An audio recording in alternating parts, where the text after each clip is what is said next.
کتنی نعمتیں؟ 3 نعمتیں ہیں۔ تو صبر کرنے والوں کے لیے 3 بڑے انعامات ہیں۔ سب سے پہلا انعام کیا ہے؟ رب کی مہربانیاں۔ ساری جہان لٹ جائے ہمارا، اگر رب کی مہربانی ساتھ ہے تو محترم بھائی پھر کیا کام ہے؟ کوئی پریشانی ہو سکتی ہے بندے کی؟ رب کی مہربانیاں اس کے ساتھ ہیں۔ اور دوسرے نمبر پر اس کے لیے بڑی رحمت ہے، بڑی رحمت۔ رحمت کے اوپر جو تنوین ہے یہ محترم بھائیو تعظیم کی ہے، تو بڑی رحمت اس کو ملنے والی ہے۔ اور تیسرے نمبر پر ہے ہدایت یافتہ ہونے کی سند۔ ہدایت یافتہ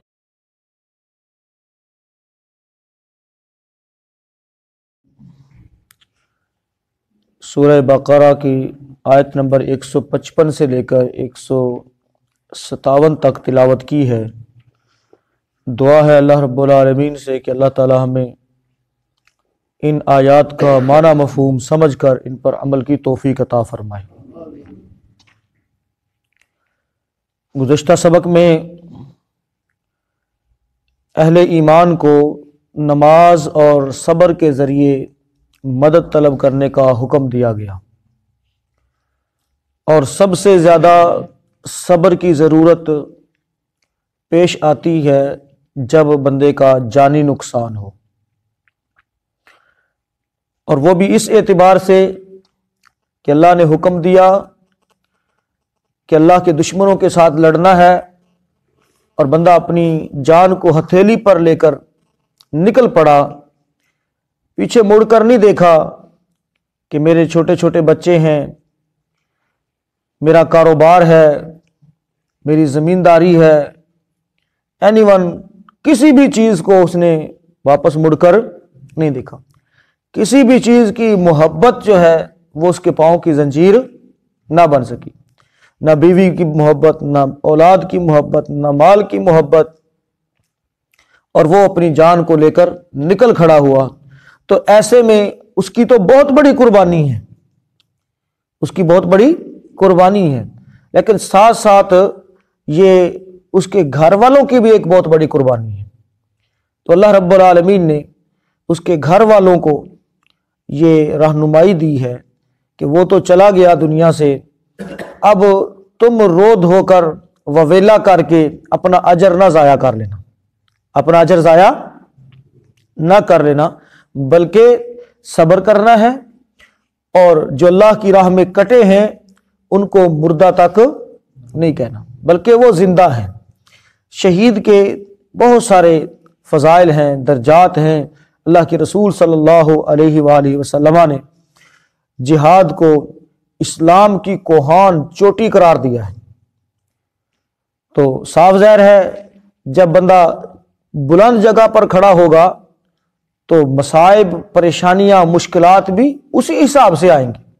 اب ہم اندر بیٹھے ہیں نا، تو یہاں آپ جانتے ہیں اس بات کو کہ ہوا نہیں آ رہی، ٹھنڈ بنسبت باہر کے کم ہے، اور اگر ہم یہاں سے نکل کر باہر کھڑے ہو جائیں تو سردی زیادہ لگے گی، اور اگر ہم اس کی چھت پر چلے جائیں تو سردی اور زیادہ لگے گی، اور اگر ہم اس سے بھی زیادہ اونچی منزل کوئی ہے، جگہ ہے، تو اس کے اوپر چلے جائیں، تو جس قدر ہم بلندی کی طرف جائیں گے تو مصائب، پریشانیاں، مشکلات بھی اسی قدر کیا ہوں گی؟ زیادہ ہوں گی۔ تو اسی اعتبار سے اللہ تعالیٰ نے، کیونکہ جہاد کوہان ہے اسلام کی، تو اس پر جب بندہ کوہان پر کھڑا ہوتا ہے، چوٹی پر کھڑا ہوتا ہے، تو پھر ہر طرف سے مشکلات کے تھپیڑے، پریشانیاں، مصائب، جانوں کا چلے جانا، اسی طرح سے مال کا چلے جانا، مشکلات اسی حساب سے بہت زیادہ ہیں۔ تو ایسے میں اگر صبر نہ کیا جائے تو اجر بھی ضائع ہوگا، نہ اس جہان کے رہے نہ ہی اگلے جہان کے رہے۔ تو اللہ رب العالمین نے سب سے پہلی جو رہنمائی دی، فرمایا وَلَا تَقُولُوا لِمَن يُقْتَلُ فِي سَبِيلِ اللَّهِ أَمْوَاتٌ، جو اللہ کے راستے میں کٹے ہیں نا ان کو مردہ بھی نہیں کہنا۔ یہ محترم بھائیو شہید کی شان بیان کی گئی ہے، شہید کا وہ اعلیٰ مقام اللہ تعالیٰ نے بیان فرمایا ہے کہ تمہیں مردہ کہنے کی بھی اجازت نہیں ہے، مردہ کہنے کی بھی اجازت نہیں ہے۔ یعنی آپ اندازہ کریں کہ اللہ تعالیٰ کو اپنی راہ میں کٹنے والا بندہ کس قدر محبوب ہے کہ اس کو مردہ کہنے کی بھی اجازت نہیں، جبکہ عام طور پر جب بندہ فوت ہوتا ہے اپنی طبی موت، تو اس میں سب سے پہلے اس سے کیا چھینا جاتا ہے؟ اس کا نام چھینا جاتا ہے سب سے پہلے اس کا، بے شک والد صاحب ہو، بے شک والدہ ہو، جتنا مرضی قریبی پیارا کیوں نہ ہو، ہم اس کو کیا کہتے ہیں؟ میت اتھے پئیے. کیا کہتے ہیں؟ یہ کہتے ہیں نا، میت پئیے، میت نو غسل دینا ہے جی، قبر کھودو جی. ہم ہر لفظ کے اندر جو ہے اس کو نہ تو ابا جی کہتے ہیں، نہ اماں جی کہتے ہیں، نہ کوئی اور رشتہ گردانتے ہیں، بلکہ صرف کیا کہتے ہیں؟ میت. تو اب یہ ہمارا پیارا تھا، یہ ہمارا پیارا ہے، والد ہے، والدہ ہے، اینی ون کوئی بھی، یہ ہمارا پیارا تھا، تو سب سے پہلے اس سے اس کا کیا چھن گیا؟ نام، شناخت چھن گئی اس کی. اور جو اللہ کا پیارا ہے، جو اللہ کا پیارا ہے، اللہ تعالیٰ نے کیا فرمایا؟ اس کو مردہ بھی نہیں کہنا، بلکہ وہ تو زندہ ہے. بل احیاء، بلکہ وہ زندہ ہے. ولکن لا تشعرون، ان کی زندگی کا شعور تمہیں نہیں ہے، تم امیجن نہیں کر سکتے کہ وہ کون سی زندگی میں پہنچ گیا ہے، وہ کس زندگی کے اندر پہنچ گیا ہے. یعنی یہ تو کہہ لیں کہ اتنا بڑا اعزاز بن گیا نا کہ جان کٹا دی اور حیات جاویداں، ہمیشہ والی زندگی اس نے پا لی، ہمیشہ والی زندگی پا لی ہے. اور احادیث کے اندر جو فضائل آئے ہیں شہادت کے، شہید کے، اللہ کے رسول صلی اللہ علیہ وسلم نے فرمایا کہ شہید کے خون کا پہلا قطرہ زمین پہ بعد میں گرتا ہے، اللہ تعالیٰ اس کے سارے گناہوں کو پہلے معاف فرما دیتا ہے، اس کے سارے گناہوں کو معاف کر دیتا ہے. اسی طرح سے اللہ کے رسول صلی اللہ علیہ وسلم نے دوسری حدیث میں فرمایا کہ ان فی الجنت 100 درجات، بے شک جنت کے اندر 100 درجات ہیں. اعدها اللہ للمجاہدین فی سبیل اللہ، ان سب کو اللہ نے صرف اور صرف مجاہدین فی سبیل اللہ کے لیے تیار کیا ہے. اور پھر فرمایا ایک درجے سے، ایک سٹیپ سے دوسرے سٹیپ کا جو فاصلہ ہے، ایک درجے سے دوسرے درجے کا جو فاصلہ ہے، یہ ہم نے فلور بنائے ہوئے نا، فرسٹ فلور ہے، یہ سیکنڈ فلور ہے، آپس میں ان کا فرق ہوتا ہے. یہ جی 10 فٹ پر چھت ڈالیے جی، یہ 11 پر ڈالیے، یہ 12 پر ڈالیے. تو جو اللہ نے وہ درجات بنائے ہیں، ان دونوں ایک درجے سے دوسرے درجے کا جو فاصلہ ہے، اللہ کے رسول صلی اللہ علیہ وسلم نے فرمایا وہ ایسے ہے جیسے زمین اور آسمان کا فاصلہ ہے، زمین و آسمان کا فاصلہ ہے. یعنی اس قدر اللہ رب العالمین نے وسعت رکھی ہے ان درجات کے اندر. اور یہ سارے کے سارے درجات کس کے لیے ہیں؟ مجاہدین فی سبیل اللہ کے لیے. تو آج کا جو ہمارا سبق ہے، اس میں مزید اللہ رب العالمین نے اہل ایمان کو تسلی دی ہے کہ جہاد کوئی معمولی عمل نہیں ہے، بلکہ کوہان ہے. اونچی جگہ پر پریشانیاں، مصیبتیں، مصائب سب آئیں گے، لیکن اس میں صبر کے سوا اور کچھ نہیں کرنا. جتنا صبر کرو گے اسی قدر اللہ تعالیٰ کے زیادہ قریب ہوں گے. اور فرمایا یہ تو میری سنت ہے، یہ تو میری سنت ہے. یہ نہ سمجھو کہ یہ پھولوں کا راستہ ہے، بھئی یہ پھولوں کا راستہ نہیں ہے، یہ کانٹوں کا راستہ ہے. اس پر چلنا، لوگ کہتے ہیں نا کہ مسلمان ہونا کیا مسئلہ ہے. بھائی لوگ سمجھتے ہیں آسان سمجھتے ہیں مسلمان ہونا، یہ مسلمان ہونا آسان نہیں ہے. یہ اللہ تعالیٰ کی سنت ہے، اور وہ سنت کیا ہے؟ آزمائش کرنا. وَلَنَبْلُوَنَّكُمْ، اور البتہ ضرور بھی ضرور میں آزماؤں گا تم کو، ضرور بھی ضرور میں تمہیں آزماؤں گا.